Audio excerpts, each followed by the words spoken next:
Graham Massey. I'm a music producer, electronic musician and entrepreneur.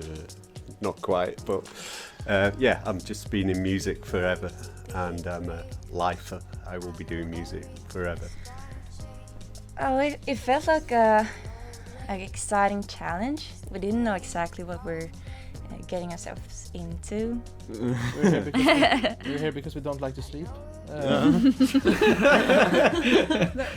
have to write a song in 24 hours. Yeah, it's about like, I mean, this year it seems to be about creating an engaging rhythm that causes like the listener to groove with the body and like in a more contemporary way. It's to create something with different kind of rhythms and yeah, the rhythm, or more like the feeling of the rhythm.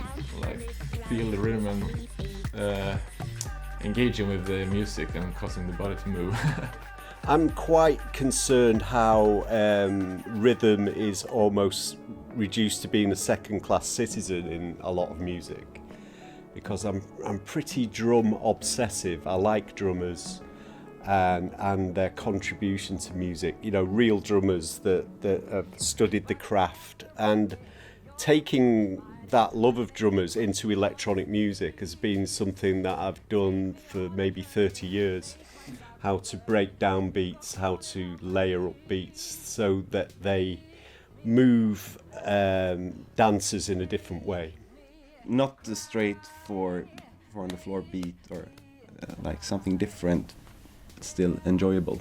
That was just an idea from the beginning that I would film myself while doing some movements to nothing, like start with only movement of a body and then go from there and to be inspired by the movements to make the music. Time signature is like moving from 6/8 3/4. 3/4 to 4/4, Yeah. and back and forth, like, or at the same time. So you kind of can hear And 6/8 and 3/4. Yeah. Kind of. So you kind of can hear the both time signature Yeah. at the same time. And then I think about the creativity side. Yeah. I mean, we can be creative on another level. Include some of the samples from Graham Massey's library of samples and the how do you say, like AI generated sounds. We began by using the AI generated samples and created this melody of it, and that inspired us, so we created the whole track around those samples. The students just had to think about that concept of, like, you know, pushing rhythm to the forefront of your composition, you know, to not just use it as a frame to hang a song on.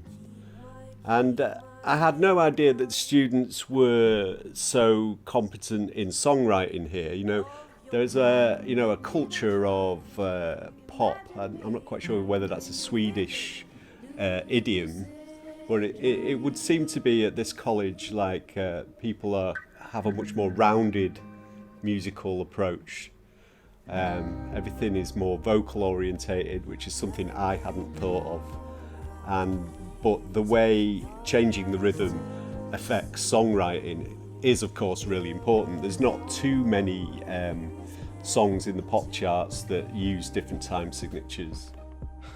I mean, we work a lot with popular music and commercial music, so we're just trying to do the exact opposite of what we usually do with everything.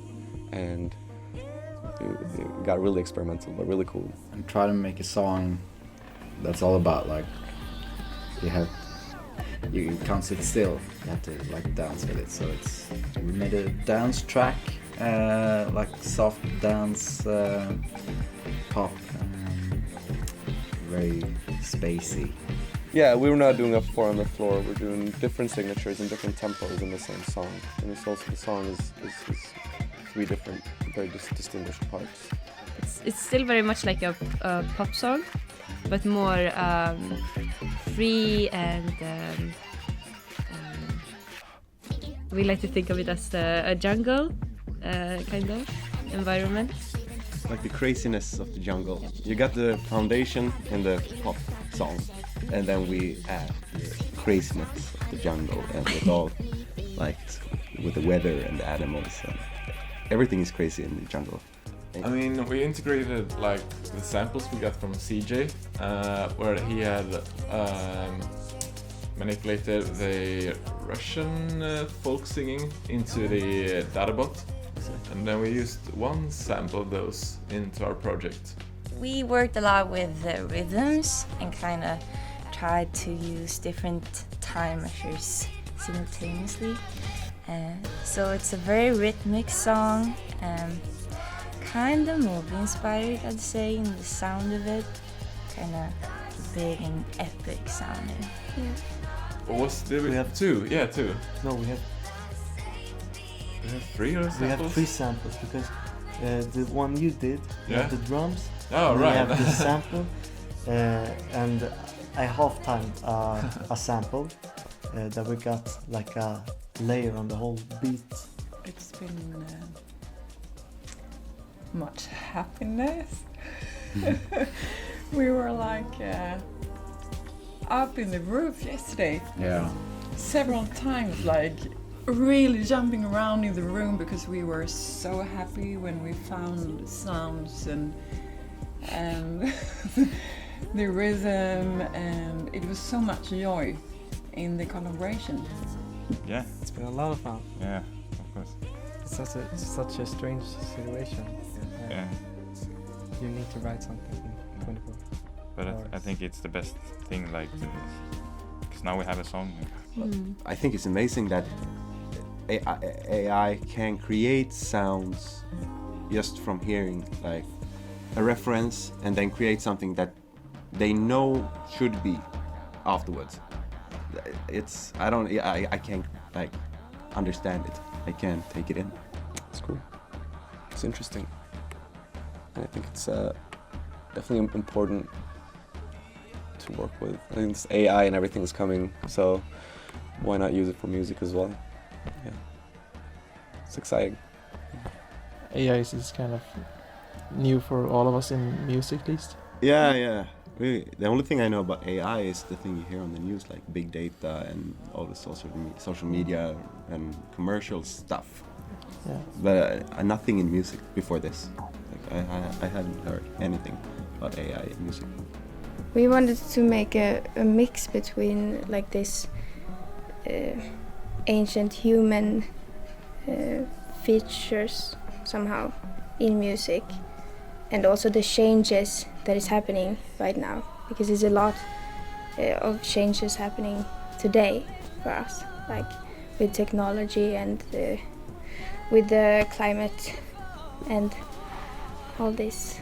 It's very exciting to hear and see what they're doing with it and what it's capable of so far. Yeah, and AI is the future. It's even inevitable. Is that word? Yeah. Inevitable. Yeah.